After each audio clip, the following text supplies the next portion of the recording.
All massive, all original real soldiers, Rastafari, all Zionites. Welcome to When the Music Hits. It's been a music project that's been happening in Manchester for the last 16 months. Workshops have taken place at the Rasta HQ. We've had a fantastic array of young people who have come through and they've been finding out about the history of reggae music and its effect upon the nation.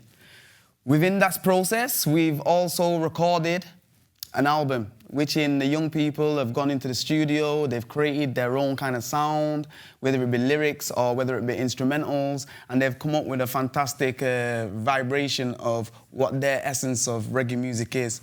So we're here today with the chat show. We're going to be looking at reggae and the history of reggae, its foundations. We're going to be looking at sound systems. We're going to be looking at dub plates. We're going to be looking at cassette tapes. We're going to be looking at LPs. So we're going to be going back down the wonder years of reggae music.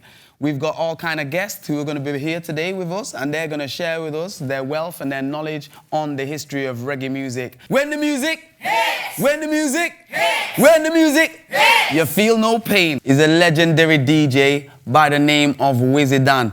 He used to have a shop in the Mossad precinct where they used to sell records. He now plays his music on Legacy Radio, and they call him Wizzy, the Cocoa Basket Man. Make some noise! So it's nice to have you here, Wizzy. One of the first questions that I've got for you is, where did it all start for you, this journey in reggae music? Well, growing up in Mossad in the 60s, I actually grew up on Harpenden Street in Mossad, which was, music was always on that street. It eventually became known as Beach Street because of the amount of party we used to keep. So I was always listening to music and stuff like that. So by the time I got to around 10, 11, I had a collection of records I was collecting, ranging from T-Rex to Tamla Motown to the reggae music, etc., etc. But I actually started to play music at Burley High School. I was the one that started classroom discos at Burley High School. And that happened because of one time at school when it was raining, nobody couldn't go out, so they decided to, oh, can we find something to do while we can't go and play out? So I said, well, let's have a disco, just like that. Okay. So it was a case of people bringing their records. I used to bring my records, and I had a lot of Uri and all that. And how did that go at the disco? It went good, because people brought all their different range of music, from pop music right up to whatever music or whatever style of music they liked. But eventually the reggae took over, in the class. So everybody was into the reggae and the shuffling and the skanking and all that used to take place. So that was when I would say I really started to play for an audience, right, so to speak. I mean, before that I was playing music at my house, because I had my little selection at home. But actually, audience-wise, was at Burley High School. Mm-hmm. And then we was influenced by sounds of the era at that time, in particularly Lord Kaz. I know a lot of people don't really remember these things here, legendary things. This one actually says rockers on it, rockers to rockers. A lot of the early music was recorded on these. Can you tell us a little bit about this? The cassette was instrumental for a lot of us at the time, because, I mean, for one, you could get a lot of records on a cassette, whereas, it was like vinyl, big 7-inch record and everything else like that.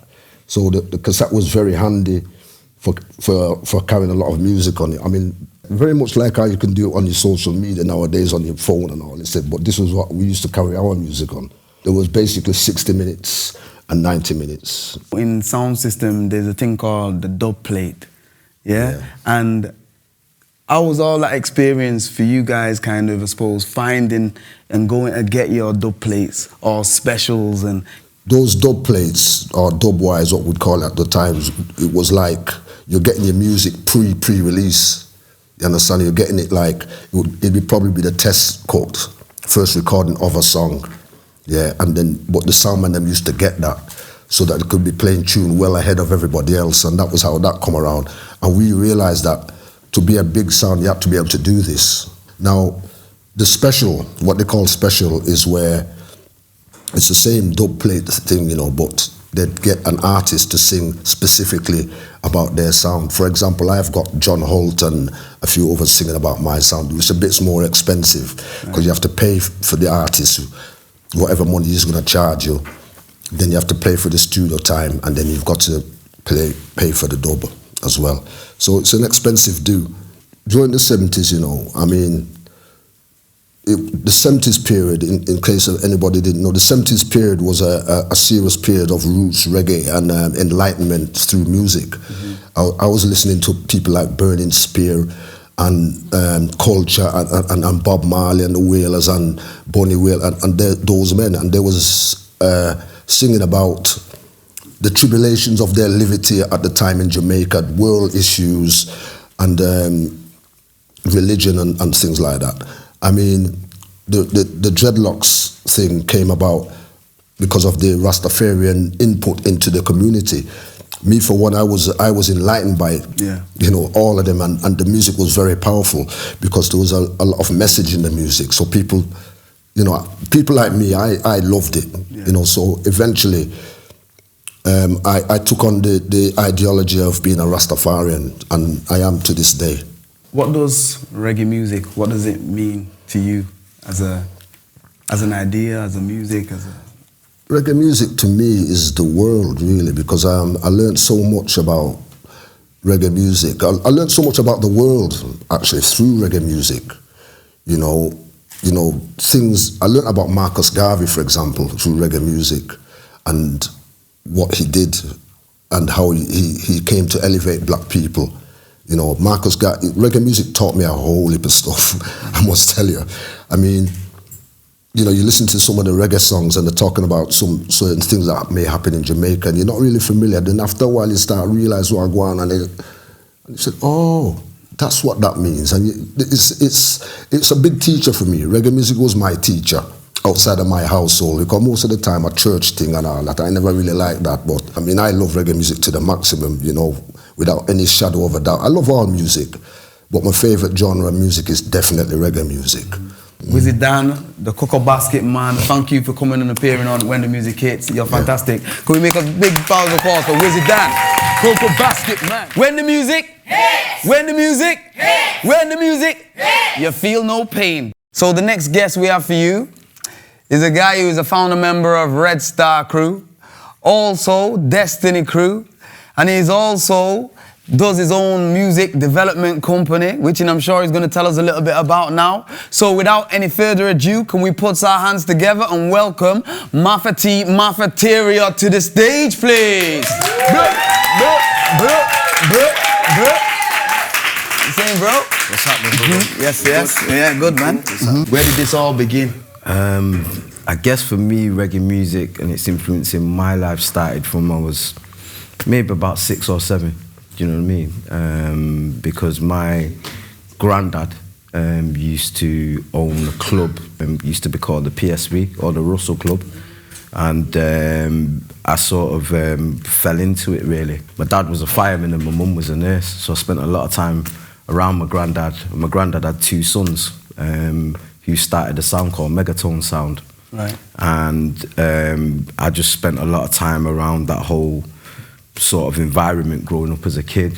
How did it make you feel, like being around those guys at that time, being such a young person and being around all this music? You got to realise in them days, if you had a sound system or you had a pirate radio station, you were like the equivalent to these nowadays rap stars that you've got now. By the time I was 12, they'd already set up like a radio station called Frontline Radio. Okay. And it was a very, very powerful medium at that time. And they took me all over the country with them, all the carnivals that they did, and then I started going out when I was about 14, which I shouldn't have really been doing, but then... Not a good one, kids. Not a good one, kids, but, you know, your mum's a nurse, your dad's a fireman, your granddad's running the PSV, and I'm left to be minded by my aunties, and my aunties were all like Rastafarian women, and they're all into the movement, so it was kind of like I just got caught up in that life, or I should say that life chose me. I know you as a mic man, a man who deals with a microphone, who entertains the crowd, makes the crowd feel good. Yeah. So when was the first time you picked up a mic and knew that, yeah, me and this microphone, we go well together? If I remember rightly, there was Bonfire Night. They used to do like a thing at Hideaway. I don't know if you remember Hideaway. Yeah. And they used to string the sound system up out there. And at the time, Megatone's always had loads of youths around him. So there was also a guy called Javin that was around me, and there was also Good brethren Javin. Yeah. And then there was also a guy that you know probably very well called MC Trigger. Yeah. And he came up under Megatone as well, because his brother was very close with the sound, do you know what I mean? So they just let the youth them do a thing. And to be fair, it was Javin that kind of got me more inspired, because I was watching him and he was mixing, and he must have been about, because I'm at the age I'm at now, he was about 2 years younger than me in school. Yeah. So Slim was like, just take the mic. So I said, should I take it? He goes, just take the mic, man. Do you know what I mean? And I took it, and I just started chatting lyrics like what I've heard, you know, Dan Man and Hippie and these guys do. Do you know what I mean? Yeah. And it just took off from there, and then I got a really good response off the crowd, and I was like, whoa, okay. Do you know what I mean? Because I was scared, but I was just kind of pushing through and thinking, right, I really want to do this. I want to try and, you know, I reckon I can do it. I spent time in the mirror, you know, brushing my hand, emulating these guys and talking and all that to myself in my bedroom. So I took the chance, and then I don't know what happened. I made a name up for myself, and then next thing you know, all the girls that was at my secondary school and all the other secondary schools, they were all there, and next thing you know, my cousin came up to me and went, yo, we should call ourselves Red Star, and do you know what I mean? And then I think by the time I got into the summertime of my first year in secondary school, everyone already knew who I was. And it was a good feeling, I suppose, because we were able to entertain people, and people's like, oh, we play my party, and we should do some dances at the youth club, and all the rest of it, and that's how it happened, really. Yeah.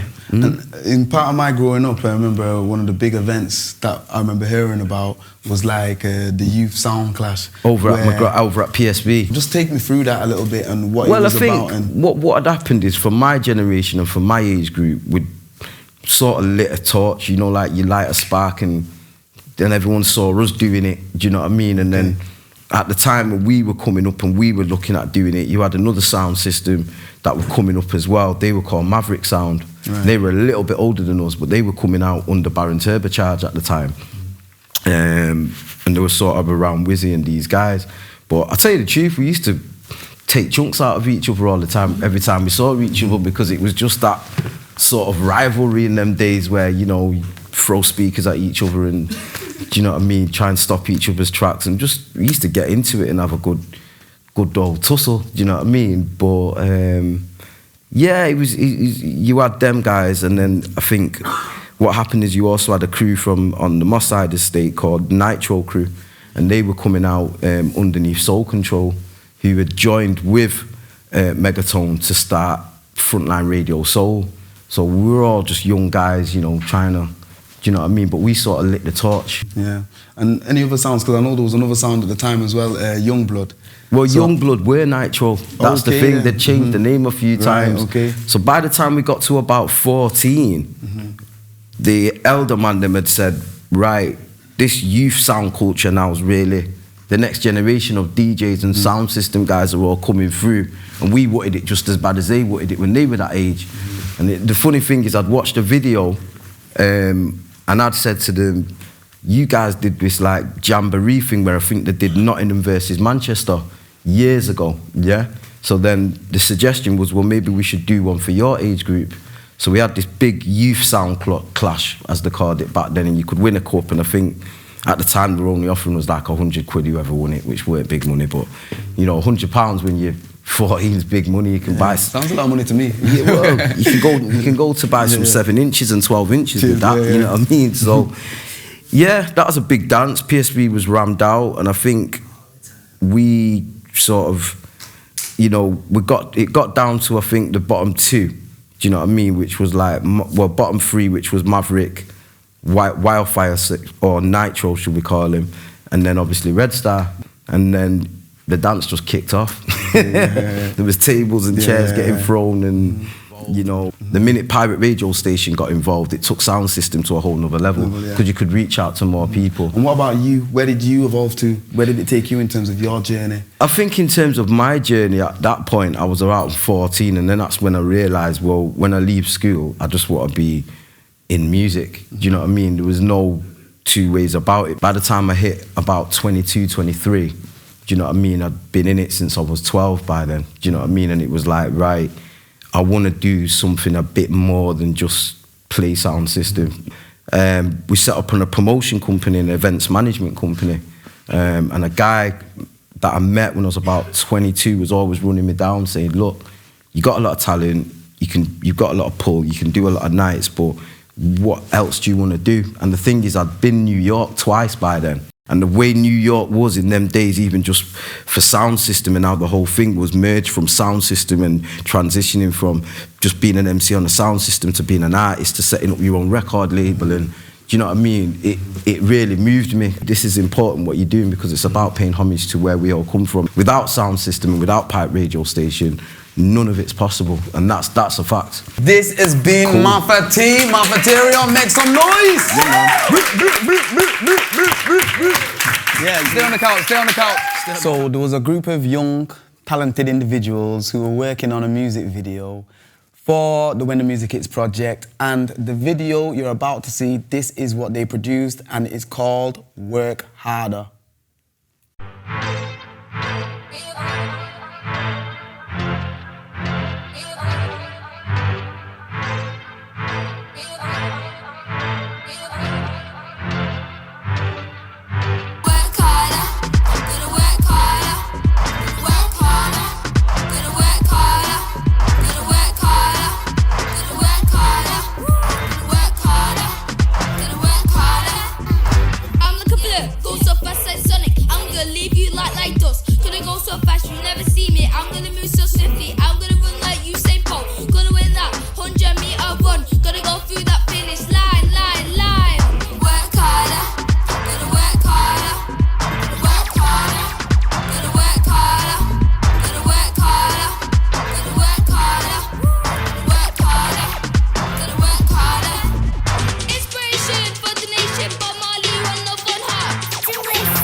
Yeah, Thank you. You've been a delightful audience. If you've got any questions for these guys.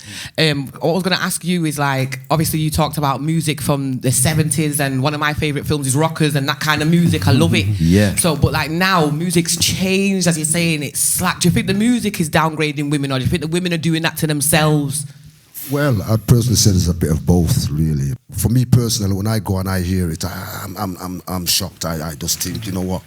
I've got too many sisters, I've got a daughter and all this, and I do not like to hear derogatory terms aimed at women at no format, any time, anywhere.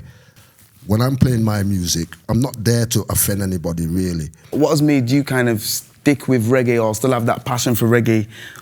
If you have come from a certain kind of background like I have, then you can never really leave it. I just think it's the foundation of it all, really. And I think off reggae music, don't forget you had things like the UK scene that started, like the jungle. The UK urban music scene has been building up for a long time. Reggae music's the cornerstone of it all, and that's a fact. Yeah. They can't get away from that.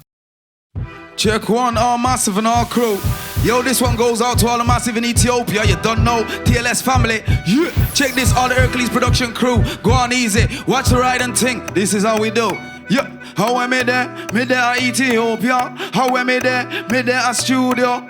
How with the Kaya and the 1JJ and the whole TLS family. You don't know, say we just a rock and coming. You don't know, say we just a rock and coming. You don't know, say we just a rock and coming. Hey, and this is not a say thing. I just send the blessings, and the blessings have to reach all over. How we made it up on my mission. Made it up on the mothership, and Africa is on the horizon. And me say all eyes open. How we made it up on my mission. Made it up on the mothership, and Africa is on the horizon. And me say all eyes open. From long time say the slave master. Tell me from Africa, tell me home. How say me I go cut through the division and I find a higher level. A prince and a princess is reach back home. Sooner the monarchy must get restored. Cause a great nation could never colonize.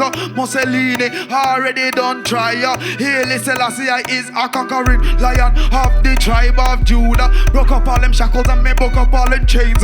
Yes, me I go talk it again and again. How me dey up on me mission. Me dey up on the mothership, and Africa is on the horizon. And me say all eyes open. Yo, Manchester, how you feeling? Yeah. How me dey up on me mission. How me dey up on the mission. Yo, let me get some of the youth them down here. Come down, start with I. Come on down. Them not come. Yo, check this. Use your mind, yeah. It's a serious time now. Stop let the system divide and rule you, eh? Yeah, one love, peace and love to all massive. Yeah, when the music hits, bless.